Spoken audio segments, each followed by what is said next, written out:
Welcome back. The health human resources crisis appears to be the most acute problem facing our hospitals at the moment due to burnout, low pay, extreme stress from the pandemic, not to mention options of going elsewhere. Cathryn, can you put some numbers to this crisis for us?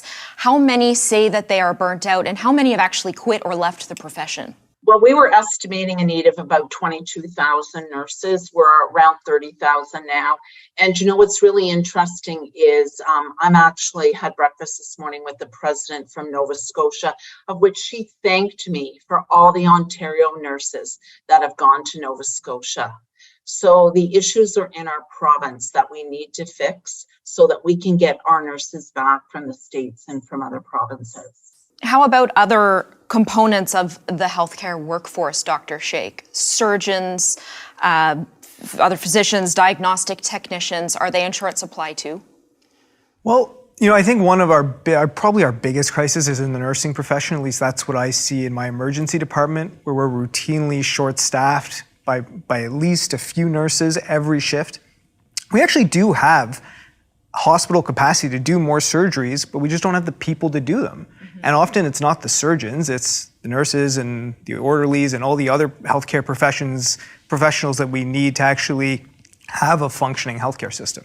In Ontario, the government has taken steps to fix this. One of them is to fast track foreign nurses. Do you have confidence in that process to bring in more nurses? That's not one answer. That's many answers depending on the country, depending on the specifics of the individual's training, and also depending on their own level of experience. So it concerns me because when we invite foreign medical nursing or foreign medical graduates, you're talking about a very disparate group, a group that can have the proper credentialing and another group that absolutely may not. And I don't believe that the healthcare crisis is an invitation to extend licensure to individuals who may in fact not be qualified to do the job. Desperation does not mean hiring the wrong people. It means being smart about how we handle the funds and hiring the correct people to do the job. Is that a risk, hiring the wrong people? Absolutely, it's a risk. We cannot ignore that. It's a reality. But getting them in isn't the answer. I agree with you on competent and qualified, but once they're in, nursing is different in different countries. We need nurses to mentor them, and we do not have the available staff right now to mentor. When you're an RN and you have 15 patients in a medicine unit, you cannot also mentor a new graduate or an international nurse. That is very problematic. We need to just drill down to the root problem, and it is staffing. Privatization isn't the answer. We're putting the cart before the horse. Okay, but so to fill the void, hospitals are spending big dollars, Cathryn, on agency nurses and on agency workers who cost a lot more money than staff. And we're actually seeing an exodus. Correct me if I'm wrong because you're the expert. But as I understand, there's been a bit of an exodus too from the public sector. Well, it's not exactly they're leaving the public sector, but they're leaving the hospitals and going to these private agencies. Should we out and out ban that process? Well, I wouldn't say ban it, but it needs to be capped because historically they've been used in nursing homes just because nursing homes do not appear to want to hire people full time. But it is an abuse of our healthcare dollars. Our government is supposed to be the caretaker of those dollars, and they're not. So what we're seeing happen is nurses are leaving their place of employment, going to an agency, and returning to the same place of employment. Instead of making $38 an hour, they're making $100, even more than that. And then the agencies are billing out. That's clear abuse of healthcare dollars, and that needs to end. André, there are two sides to the personnel challenge. Obviously, there's the supply side, but that's exacerbated by the demand side.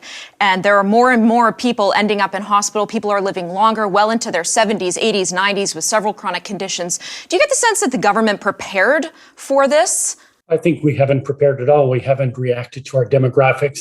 I wrote a book 25 years ago that talked about the impending nursing shortage. There's no secrets here. We just have not addressed these fundamental problems for a long time. We have all these short-term measures. Oh, let's bring in some nurses from the Philippines. Let's hire some agency nurses. But we never have a fundamental solution to these things. And that's why I always talk about structural issues. So we don't have a health human resource plan. We talk about issues separately. Let's deal with nurses. Let's deal with personal support workers, but we have to at some point decide how many people do we need to care for our population, and then we have to figure out how to do that with training, with retention. I think one of the biggest issues is we have a lot of nurses in this country who aren't working as nurses because it's hard work and it's not flexible, et cetera. So there's a whole bunch of things we can do, but they have to begin with a plan, and we have no plan. But I want to make one point here. With all these topics, it seems to me that the managers of the system need to be held more accountable for these mistakes. And I think that you can't fix it with the same people that got us into the jackpot in the first place. David, I'm going to be very gentle in the pushback, but I am going to push back a little bit. Don't be gentle. In that, we cannot continually keep playing this finger-pointing game. The finger-pointing game isn't going to work. Okay. We've got a system which is crazy difficult to manage. It's insanely complex. People get into this position and really don't know much. It takes years to learn this much about a system which is incredibly siloed and complicated. So it's easy to just erect the gallows and hang one individual. But in the end, how much further ahead are we really? Okay. But in order to do what you're saying, you have to have the staff. And I think you can hang out one person, here, I guess, out to dry, because right now the government isn't utilizing people that they have to offer and help. Like let's go when the College of Nurses took away the diploma program. Did they open up enough seats in the university programs to count on the lost graduates from the diploma program? No. Did the light bulb go on for anyone to say, in 10 years now, we're going to really be short nurses? We have nurse practitioners that can be utilized in family doctors' offices. Why are they not? Let's look at the dentists. 1 dentist, 10 hygienists. Why don't we have 1 GP and 10 nurse practitioners? Why aren't we looking at utilizing things like that? But no one wants to talk about it. Everyone wants to be the last say, instead of collectively, let's work together to fix this problem. And the suggestions that are coming out with innovation are wrong. Privatization, maybe down the road some, not saying I agree with it or disagree with it, but we're in trouble right now. We need to take those dollars that's going to go into the private system, invest them into the public system. Because what's going to happen to your ORs, I'm sorry, I have to finish on this because I believe in this immensely. If you open up the privatization, they're going to take the easy surgeries. They're going to take the surgeries that are going to make the money, and they're going to put them in private clinics. They're going to take the staff, they're going to take the docs. So the people that need the cancer surgeries, the open heart, the emergency surgeries, they are going to suffer because the easy dollars now have gone into the pockets of somebody else and have not stayed into the hospital system. And there won't be the staff for those open heart surgeries. All right, hold your thoughts because I'm coming up against a hard break, and I know you had something to say, Dr. Sheikh, but we'll get back to you on the other side. Don't go away. We'll be right back.